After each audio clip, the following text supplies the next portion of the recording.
Okay, so we look at For Honor at 21/9 and specifically my thoughts on the game. This game is growing on me. The more I play, the more I start to see myself potentially playing this more than I first thought. It's a game style I'm not overly familiar with, and one that will split opinions, but what is without question is that for what it's trying to be, Ubisoft has created a very good game. Anyway, if you want to see my technical breakdown of the game, then you can see that video linked in the description, or just head over to my channel or website and it'll be there. Here I want to go over my thoughts of playing for the last few days. So I played this during its beta stages briefly and really couldn't make up a solid opinion of the gameplay then, and I have to admit I kind of convinced myself I wouldn't like the gameplay style before release. However, after some time playing, I've certainly had my opinion change. Is it still a game I can see myself putting crazy numbers of hours into? I don't know still, but I can say I have really enjoyed the hours played so far. So For Honor has you in a fictional historical setting with samurai, Vikings and knights, all fighting over land, and the game has a rather fun story which walks you through this tale of 3 broken kingdoms that are once again rising up into a new tumultuous age of war. You play from each of the 3 parties' points of view, and it's worth playing. It's nothing overly Oscar winning, but it does build its story well, and with beautiful locations and great set pieces, it will entertain most people and is worth playing. Multiplayer, however, is where this excels. It has you select a faction to side with at the start. However, regardless of which of the 3 you choose, you can still play as the other faction heroes once online. The point of choosing is it means you're now fighting for the overall success of one faction, and this is the bit I genuinely love. It's very similar to something like Heroes and Generals, if you've ever played that. When you play, you earn the ability to place forces onto a big map with continually moving fronts in order to gain ground and fight off the enemy factions. This refreshes every few hours to determine frontline shifts, and this continues in seasons, and it essentially creates this larger than you feeling that you're trying to help have an effect on and help sway the tide of battles on a global scale. It makes you want to keep playing to earn more forces to deploy. I didn't see this as a gimmick, but actually a feature I care about contributing to. Now gameplay wise, it's got reasonable depth. You have a number of move sets, nothing overly complicated, which is actually something most people will be glad for, as it's daunting having move sets as extensive as something like Mortal Kombat. Different heroes have different abilities and movement styles, and you can customize your heroes quite extensively and very easily switch between different heroes in between matches, and you level them up independently of one another. It's most definitely worth pushing with one to get them a higher level instead of trying to bring all heroes up at the same rate. Gameplay is pretty violent, with heroes being so massive they just smash up the little AI enemies that litter the battlefield, and the blows they inflict on each other are serious, but really the only slightly gory moments are the finishes when executing an enemy. It is satisfying playing, however it does get frustrating at times trying to parry enemy hits and then get in your hit before your stamina runs out or you get double teamed, a surefire way of getting yourself killed.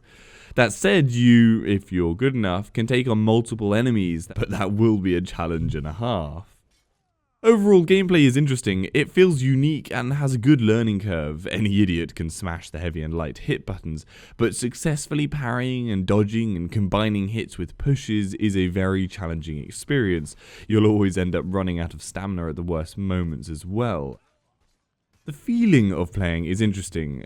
You know when you just have some games that feel small, like neat and concise, like a little miniature world, something like GTA 5 or Watch Dogs 2? This is nothing like that. Everything feels large. You feel like a lumbering beast. The environments feel just very slightly oversized, and yeah, it just has a unique feel in that respect for me. By the way, I don't mean that in a bad way. Being different is no problem. In fact, it's a feeling that I kind of relate with Rise, Son of Rome, if you've ever played that. I don't mean in gameplay, just the feeling of your character in the environment. There are a few game modes, generally boiling down though to 2 main styles, either a 1v1 or 2v2 PvP fight to the death with no AI enemies and in a small area. These are serious skill matches and over rather quickly. The alternative is a 4v4 PvP with lots of weak AI thrown in to bulk out these large maps, and these matches last a lot longer with people dying many times and a general race to build up points and beat the enemy team. I definitely love this the most of the two. It's great fun having the battlefield feel alive, and having lots of other people is challenging, with clever tactics being possible if you can team up on individual enemies to get easy kills. The maps are well designed as well, with a general rule of thumb 3-lane layout to them all, with the side lanes being blockable at times, and are pretty much always empty of AI, whom just stick to fighting it out in the middle lane. This gives ample chance for flanking and allows for clever movement tactics to win fights. Now, there is one thing that annoys me, well, that frustrates me at times, and that was online matchmaking matched me into games with seriously high-level people at times that absolutely crushed those of us with nowhere near the same skill level. However, I'll admit it forces you to learn quickly if you want to actually do anything. There is also a weird thing where the game will walk you through a tutorial when first loading up to teach you the basics, but then proceed to force you to repeat a completely different tutorial when starting the story, even though they had just taught you precisely the same stuff. I've never seen 2 tutorials in a game. All in all, it's growing on me. I've come to appreciate the game a lot more after playing a good number of hours, and started to get a feel for my hero and started to be able to win fights. Sadly, the game only gets a merely passable WideAsFcuk rating on the technical side, which you can see in depth in my video linked in the description, or just head over to my channel or website and it'll be there. I'd say pick this up if you're into medieval games and looking for quite a challenging experience. It's hard to think of any games with real similarity to this. Maybe some people can comment down below games that are similar to help those trying to get a sense of what it's like to play before buying, but I'd say I would recommend this game, but not with as much passion as I would other titles. It hasn't quite sparked my interest as much as I would like. Anyway, I hope that gives you a better idea of what this game has to offer at 21by9. Give this video a like if you found it helpful, and subscribe for future info. For any of the games at 21by9, head over to my channel or the WideAsFcuk website. Hopefully I've covered it. If I haven't, then leave a comment down below and I'll try and cover it. And if you'd like to support the channel, the links to my Patreon page are in the description. See you later.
Get them someplace safe!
You captured Zone 8. Zone 7.